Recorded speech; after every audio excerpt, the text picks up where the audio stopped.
1953లో కర్నూలు రాజధానిగా వచ్చింది. ఎప్పుడు మనకి ఇన్ని సంవత్సరాలుగా, ఇన్ని దశాబ్దాలుగా ఇంకా కొట్టుకుంటూనే ఉన్నాం. అన్ని రాష్ట్రాలు ఏర్పడ్డాయి, భాషా ప్రయుక్త రాష్ట్రాలు ఏర్పడ్డాయి.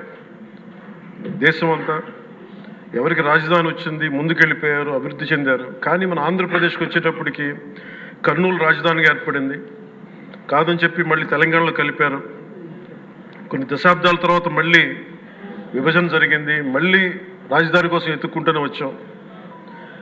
కింద మీద పడి 14 నుంచి 19 చాలా కష్టంతో ఒక రాజధానిని అత్యంత ఖర్చుతోటి నిర్మించే దశలో ఉండగా పరిస్థితులు అనుకూలించగా గత ప్రభుత్వం వచ్చింది. వాళ్ళు 3 రాజధానులు తీసుకొచ్చారు.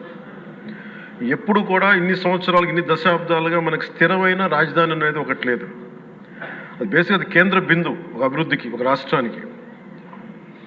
ఈసారి మటుకు చంద్రబాబు గారి ఆధ్వర్యంలో గౌరవ